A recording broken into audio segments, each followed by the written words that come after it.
হরিনাম করো। তখন ভক্তবৃন্দ বললেন, আচ্ছা গৌর হরি, তোমরা আমাদের হরিনাম শুনতে বলছো, হরিনাম করতে বলছো, কিন্তু আমাদের যে মনে কোনো হরির প্রেম আসেনি, হরির প্রেম জাগেনি।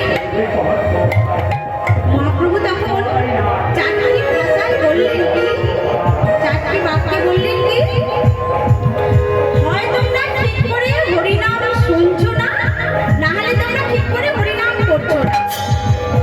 যদি তোমরা নিয়ম মেনে হরিনাম শোনো, হরিনাম করো, তাহলে নরজনম সার্থক হবে, কৃষ্ণ প্রেম প্রাপ্তি হবে। সেই শ্লোকে মহাপ্রভু বললেন,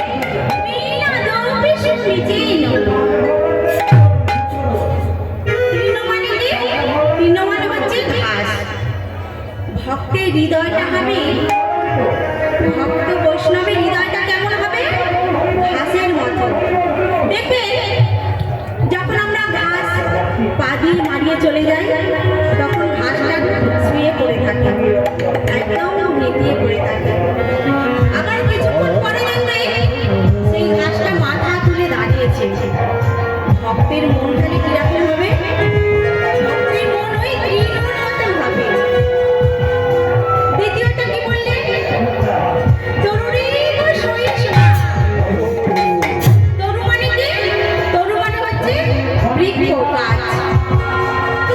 একটা গাছের কত সহ্য গুণ বলুন তো মায়েরা। একটা গাছ কটকটে রোদ্দুরের মধ্যে দাঁড়িয়ে থাকে, অত্যাধিক বৃষ্টিতে দাঁড়িয়ে থাকে, আবার অত্যাধিক ঠান্ডার মধ্যেও দাঁড়িয়ে থাকে। মানব জীবনে মনটা হবে কি? ভক্তের মনটা হবে ওই তরু বৃক্ষের মতো। আমাদের একটা কেউ যদি কথা বলে, আমরা তাকে কি করি? 10টা কথা শুনিয়ে দিই। আমরা সহ্য করতে পারি? সহ্য করতে পারি না।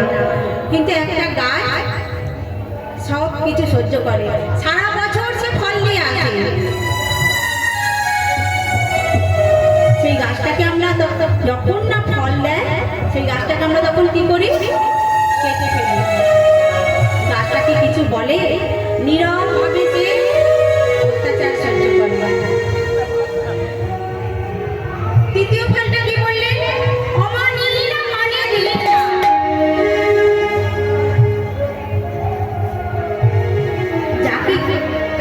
যাকে কেউ মান সম্মান দেয় না, তাদের আগে মান সম্মান দিতে হবে।